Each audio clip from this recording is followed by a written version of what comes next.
vamos dar uma aliviada. Segundo dados da Secretaria do Tesouro Nacional, as contas do governo federal registraram um déficit primário, quer dizer, sem entrar o pagamento de juros, hein? De 1 bilhão e 530 milhões de reais em março. Não, pera um pouco. Talvez pela idade eu não estou enxergando direito. Você que é mais jovem, Diego Tavares, lê para mim. O governo federal registrou um déficit primário de quanto? É 1,53 bilhão de reais. Então, não fala 1,53, é 1 bilhão e 530 milhões de reais de déficit primário, quer dizer, gastando mais do que arrecada e além tem que pagar os juros, né? No déficit primário você não computa o pagamento de juros. Esse resultado, meu caro espectador, foi pior do que o esperado pelo Planalto. O déficit primário ocorre quando as receitas com tributos e impostos, aquilo que se arrecada, ficam abaixo das despesas do governo, sem considerar o pagamento de juros da dívida pública, como eu te expliquei. Quer dizer, além disso, tem que pagar juros. A projeção dos analistas não era... Eu não sei que analistas são esses, né? Só são analistas de Bagé. A projeção de analistas não era de déficit no mês passado, mas sim de superávit em 12 meses. O governo federal já acumula um déficit de 247,4 bilhões de reais, o equivalente a 2,2% do PIB. Por conta desse resultado, o Tesouro não afastou a necessidade que sejam tomadas novas medidas. Claro! Eu pensei que eu ia falar para diminuir as despesas. Não! Aumentar a arrecadação ainda em 2024. Meu querido Diego Tavares, o líder do governo, deputado federal José Guimarães, disse que tem que gastar, porque é ano de eleição. A presidente do partido do governo disse que tem que gastar, porque é ano de eleição. Esse arcabouço fiscal, essa âncora fiscal não funciona e simplesmente é um sistema extremamente confuso, nós vamos comentá-lo aqui, autoritário, porque centraliza a arrecadação na União e só serve para uma coisa, para você que está nos ouvindo e assistindo, pagar mais imposto. Então se prepare, como os gastos não vão parar, vai aumentar a arrecadação tributária e você vai ter que pagar mais impostos. Agora dizem, não, pera um pouquinho, os gastos têm que financiar o crescimento. Até quando? A hora que explodir a dívida pública, explodiu o endividamento do país, quando nós tivermos que pagar juros cada vez maiores, sabe o que vai acontecer? Recessão. E aí não adianta querer financiar com tributos. É como diz o Roberto Campos, aqui, saudoso Roberto Campos, grande economista, citado e lembrado pelo PP, o governo não te dá nada do que ele não tenha tirado antes. Exatamente. Meu querido Diego Tavares, preocupante esse aumento exponencial do déficit nas contas públicas, não? Demais, professor, e muito preocupante também a expectativa da sociedade brasileira, do pagador de imposto, do setor produtivo, que está vendo aí à sua frente, no seu horizonte, um buraco sem fundo. É cada vez mais imposto no lombo do cidadão, é cada vez mais imposto, está cada vez mais difícil de você manter uma empresa aberta, de você dar início a uma nova atividade e mesmo assim nós não conseguimos tirar as contas do país do vermelho. Eu imagino que nós já estejamos chegando naquele ápice da curva de Laffer, que é praticamente o esgotamento da capacidade contributiva da sociedade. A partir daí, é só morro abaixo, a gente não consegue mais entregar crescimento para o país. E justamente por causa desse pequeno fato, mas um fato extremamente relevante e simples, que é a premissa de que você não pode gastar mais do que aquilo que você arrecada. Eu estou aqui praticamente mexendo com a minha ansiedade, sofrendo de crises aqui na mesa do Linha de Frente, porque toda semana a gente vem aqui para dizer que o tamanho do rombo aumentou, que o tamanho do buraco está maior, que a situação está pior, e a gente não vê em nenhum momento nenhuma expectativa dos nossos governantes de olharem para dentro das portas da máquina estatal e identificarem onde nós podemos cortar custo, para que isso não seja sempre repassado à sociedade. Ninguém fala em privatizações, ninguém fala na extinção de cargos públicos que não estão sequer ocupados. Olha, eu vi esse fato recentemente, eu trouxe algumas vezes já aqui em alguns programas, eu vi que recentemente na nossa agência espacial brasileira, que é onde deve existir assim o máximo da tecnologia que nós temos, né, a NASA do Brasil, existia até pouco tempo o cargo de datilógrafo. Tinha funcionário público lá, no local onde mais deveria ter tecnologia no país, lá especialista em máquina de escrever. Ou seja, evidentemente que nós temos diversos espaços, nós temos grande parte do dinheiro público sendo investido naquilo que não precisa. Então, já passou da hora. Isso é uma questão de sobrevivência das nossas finanças, dos nossos governantes olharem para dentro e começarem a cortar um pouquinho na carne. E com isso também dar o exemplo para a sociedade. Porque o exemplo que nós temos é muito ruim. Pedem que a sociedade sofra cada vez mais, recolha cada vez mais impostos, mas o que a gente vê são os nossos governantes em Brasília vivendo vidas de Marajá, tendo acesso a tudo do bom e do melhor, vivendo num local que, se fosse um país, teria um IDH maior que da Noruega. Então, isso é um completo absurdo, existe um abismo entre a sociedade e a classe política e, infelizmente, não há expectativa no curto prazo, pelo menos ninguém do governo até agora disse isso, de que essa situação melhore. Agora, o Bellucci, João Bellucci, eu estava vendo aqui o site do Poder 360, que é um site extremamente confiável, né? Matéria do Hamilton Ferrari, colega aqui. Eu estou preocupado, viu? Porque, olha, a dívida bruta do governo federal, estou falando entre aspas, tá? Abre aspas, a dívida bruta do governo federal subiu 1 trilhão. É 1 trilhão, não é bilhão, é tri. 1 trilhão e 77 bilhões nos primeiros 14 meses do terceiro mandato do atual governo. Sabe quanto está a dívida? 8,3 trilhões de reais em fevereiro de 2024, segundo dados são do Banco Central. Agora eu te pergunto, como é que você consegue produzir crescimento econômico com uma dívida como essa? Daqui a pouco, para pagar os juros, o governo vai ter que aumentar a arrecadação tributária. Aumentando cada vez mais a arrecadação tributária, vai haver retração na economia.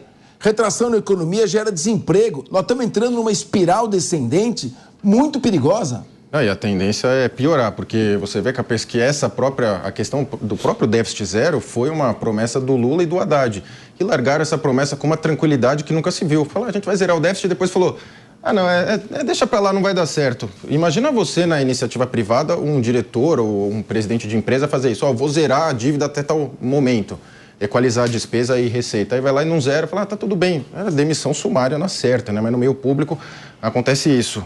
Foi o Haddad e o Lula que prometeu. Também prometeram outras coisas, né? Questão do indígena, fome, tantas outras coisas, que ficou por isso mesmo.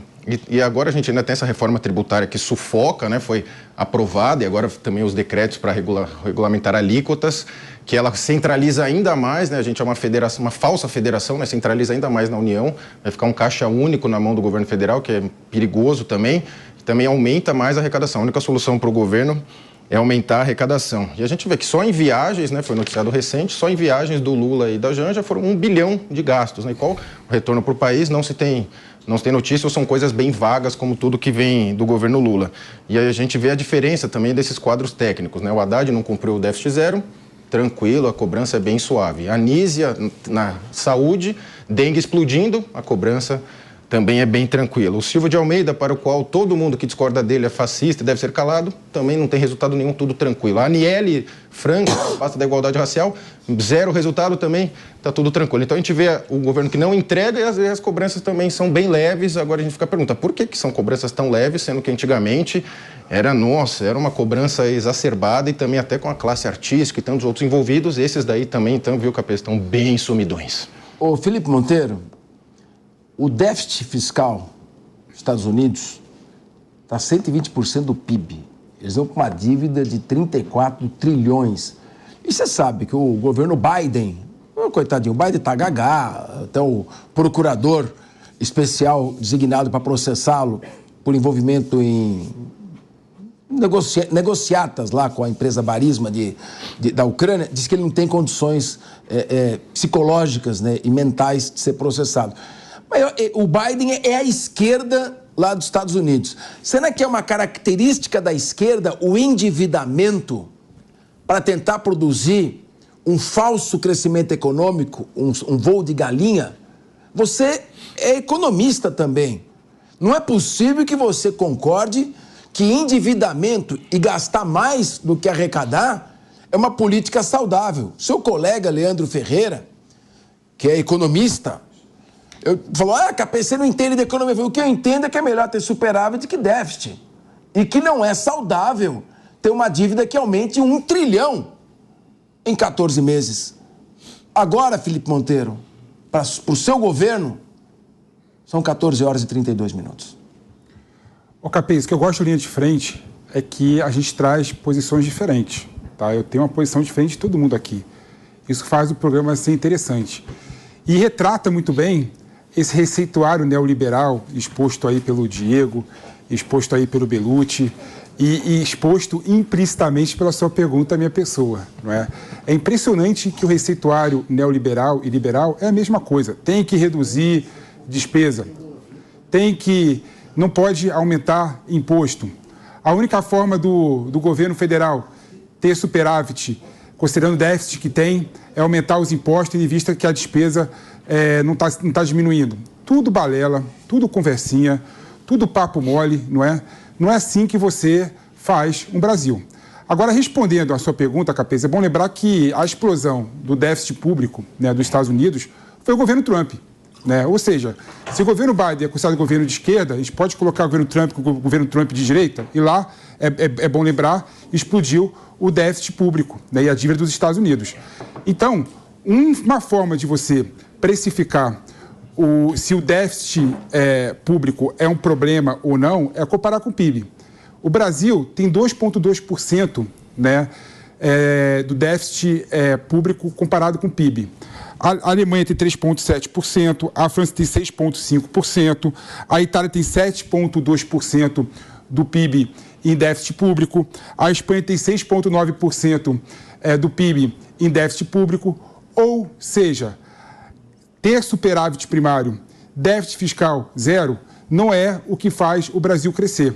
Eu, por exemplo, como bom desenvolvimentista que eu acredito que eu seja, eu acho, por exemplo, que tem uma alternativa em aumentar o imposto para aumentar a arrecadação.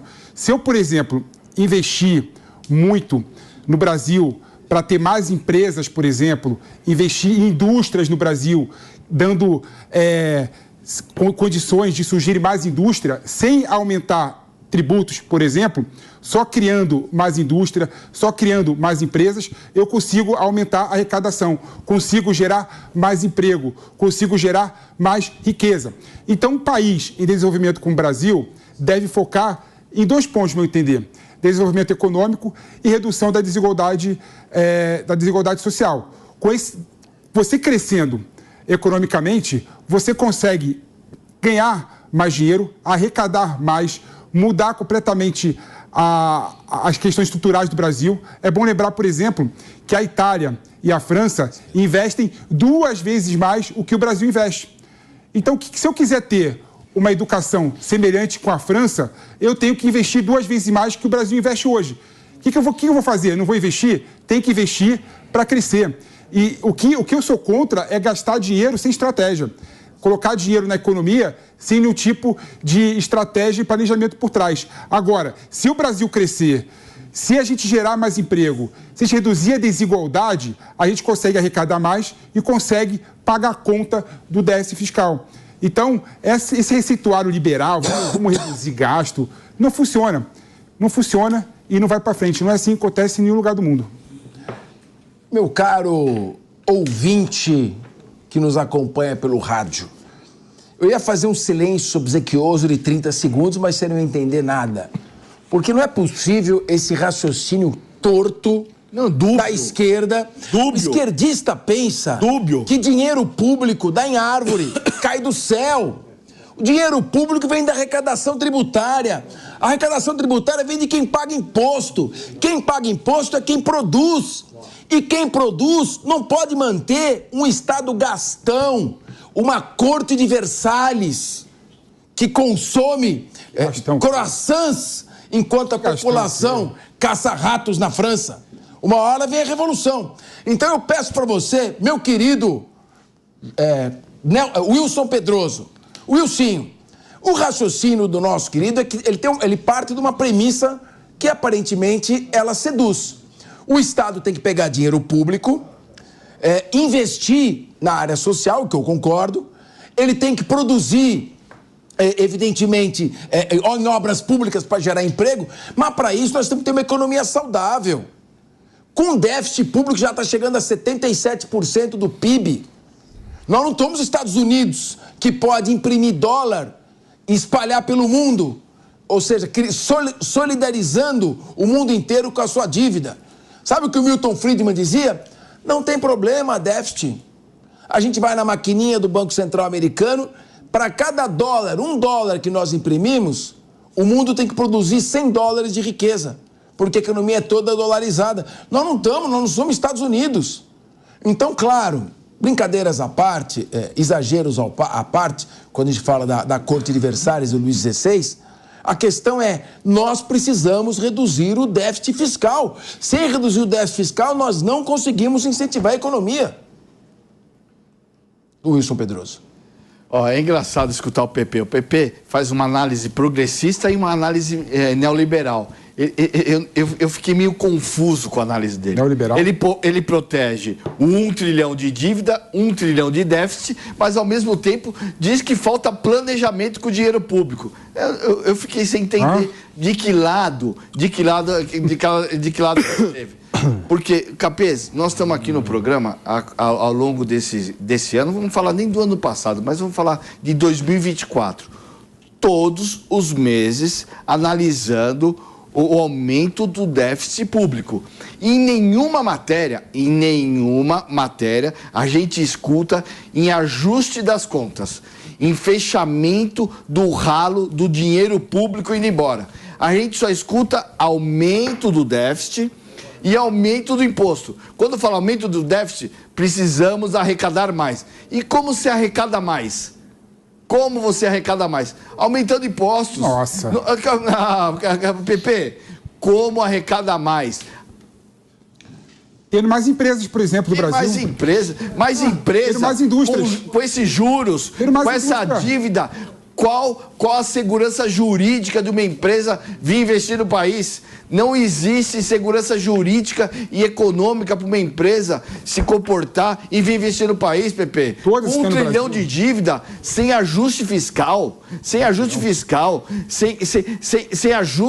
do dinheiro público. Não existe. Você não vai entrar, você é um cara inteligente, economista, volta a falar, formado em Harvard. Você não iria pegar seu dinheiro e olhasse um balanço de uma empresa e olhasse assim, nossa, ela deve 1 trilhão, mas arrecada só 1 bilhão. Você não investe dinheiro, porque alguma coisa está errada na administração da empresa. Pessoal, cada vez que você fala formado em Harvard, você dá uma patada nele. Então é melhor você não falar mais, porque essa estratégia não está funcionando. Ele é um cara inteligente e vem com uma análise que eu fiquei até confuso. Ele defende 1 trilhão, mas fala que falta planejamento. Deixa eu fazer uma defesa do PP aqui. A tese dele é essa. Então, o John Maynard Keynes defendeu isso. Com investimento público, você gera riqueza. Mas você não pode confiar no investimento público com o aumento exponencial da dívida, da forma como vem, e com o aumento da arrecadação tributária que está se avizinhando por aqui.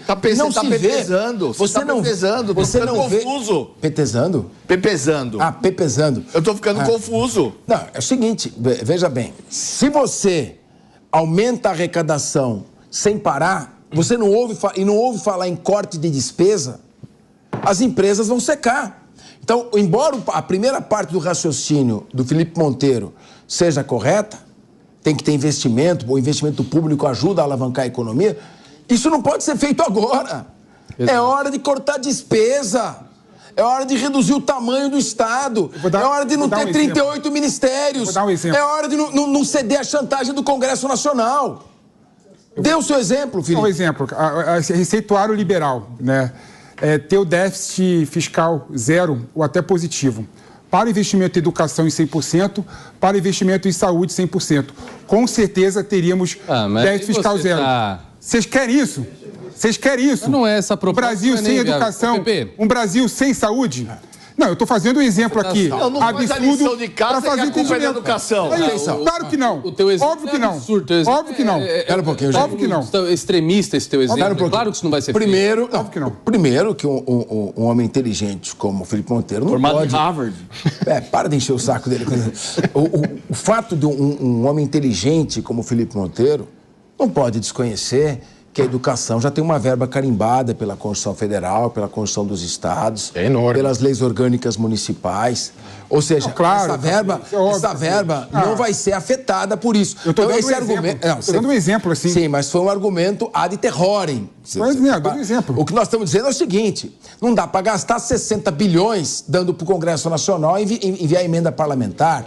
Não dá para mandar 16 bilhões para a Lei Rouanet. Não dá para mandar 6 bilhões para vereador fazer campanha. Tem que cortar a despesa. Nós estamos aumentando em 1 trilhão. É ruim? 1 trilhão de reais em... Cultura é ruim? Não é ruim. Cultura é ruim? Mas não é prioridade. Tem mais cultura. Crescimento econômico é prioridade. Claro que é prioridade. Dinheiro para artista famoso fazer peça não é prioridade.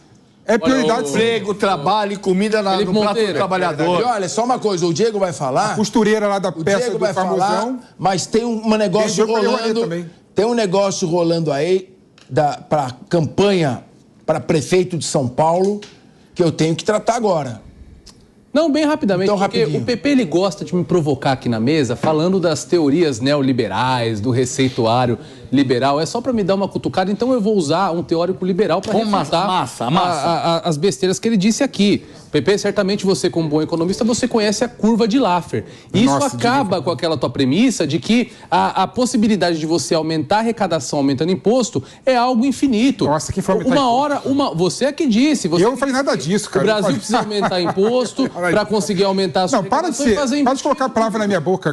Então, enfim, depois eu vou postar, Eu vou postar. Pode postar. O que eu falei é o seguinte, possível... Não, só uma parte. Deixa eu só terminar. Eu ouvi todo mundo até agora. Deixa eu só concluir uma fala, pelo menos. Você está colocando palavras na minha boca, é mentirosa. Então, Pepe, a grande questão é que existe uma falsa premissa no teu discurso que não existe uma possibilidade infinita de você colocar sobre a iniciativa privada, sobre o setor produtivo, aumento de arrecadação. Uma hora o aumento de arrecadação chega num pico onde as empresas simplesmente não conseguem mais recolher os seus impostos. Elas não conseguem mais pagar os impostos e com isso, ao contrário, causa um efeito reverso. A arrecadação cai. Por isso não é sempre uma estratégia muito viável para você aumentar a arrecadação, justamente o contrário, diminuir impostos. Porque aí no volume, dando mais condição para crescimento econômico, a arrecadação é maior. Então, essa tua premissa de que necessariamente você vai aumentar a arrecadação ao infinito, aumentando impostos ao infinito... Mas quem falou que tem que aumentar imposto? Você disse isso aqui. Eu coloquei... Não, eu não coloquei nada disso aqui, Diogo. Você não viu o que eu falei. O que eu falei foi o seguinte, é possível você aumentar a arrecadação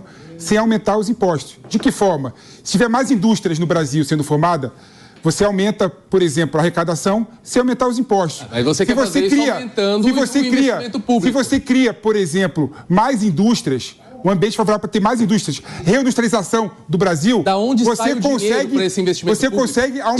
Você consegue aumentar a arrecadação sem aumentar os impostos. Essa é a minha premissa. Da onde vai vir o dinheiro para você fazer esse investimento público? Tem dinheiro. Da industrialização? Por isso que eu falei. Tem dinheiro, você concorda comigo. Ele está mostrando aqui um déficit. Por isso que você concorda comigo. O Toninho está desesperado. Por isso você concorda comigo. Por isso você concorda comigo. No final, você concorda comigo. Concordo. Investimento inteligente e bem estratégico que cria condições para ter mais indústria no Brasil, mais empresas no Brasil, você consegue até aumentar a arrecadação reduzindo imposto. Muito bem. É isso que eu estou colocando aqui. É aquele negócio. Muito mais. Aí eu sou obrigado a dizer que é novamente o raciocínio torto. Ou seja, você pode arrecadar mais aumentando o número de empresas. Só que o número de empresas não vai aumentar com o Estado gastão, com uma dívida pública lá nas alturas e com gastos cada vez maiores. Porque isso você vai aumentar a arrecadação para poder bancar essas despesas e esse desperdício. E aí as empresas não vão conseguir crescer. Isso é um raciocínio simples. Se você está endividado, você vai ter que cobrar de alguém. O governo cobra do povo. Cobrando cada vez mais das empresas impostos, vai ter menos empresas crescendo. E aí você vai ter que cobrar mais daquelas poucas que sobrarem. Ou seja, é uma espiral descendente. De qualquer maneira, Felipe Monteiro colocou a posição dele, muito bem colocada. João Belucci colocou a posição, Wilson Pedroso também, Diego Tavares. Sempre que está aqui o Diego Tavares e o PP, sai um pouco de atrito. Eles são amigos. Uma hora o PP riu, porque aqui nós temos também, além dos 4 debatedores, os 2 câmeras às vezes se indignam e querem participar.